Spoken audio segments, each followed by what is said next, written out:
Hakika, ukimpata Yesu umepata kila kitu. Tangu nimpate sina haraka ya maisha. Mwenzangu, pokea Yesu. Usifuate Yesu kwa mikumbo, no.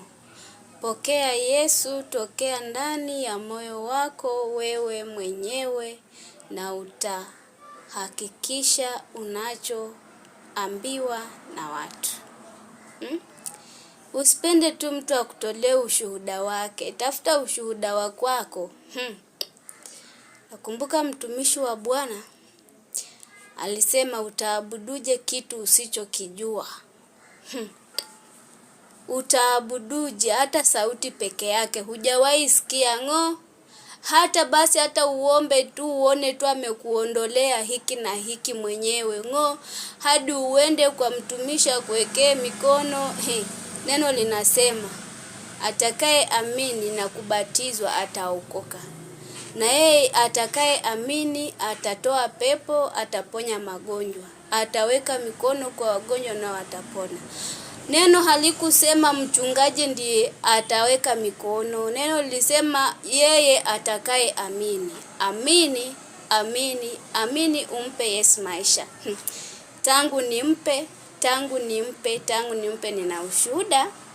nina ushuhuda na ninajivunia.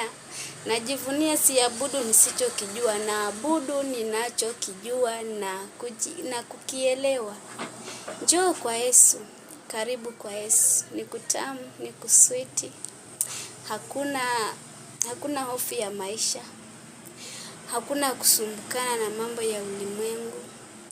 Hakuna kuangalia huku na huku ati leo nitakula nini, nitavaa nini. Yesu mwenyewe ni mwanamume hadi wake. Anakuletea hapo tu. Usijali, njoo kwa Yesu. Onja maisha yake uone. Ni mzuri. Kwanza anakulinda usiku, anakulinda mchana, anakulinda kila sehemu, anakulinda kwa kila hali. Achana nao wanaume mbere hawa. Wanakulinda tu hapo tu, lakini wakishaondoka, adui atakuja atakutwanga, hata kuwepo. Lakini Yesu yuko pale every time. He is there. Come to Jesus and see. Kuja kwa Yesu. Njoo kwa Yesu wewe tu wewe. Njoo kwa Yesu wewe, ndo nakuambia wewe. Njoo kwa Yesu uone.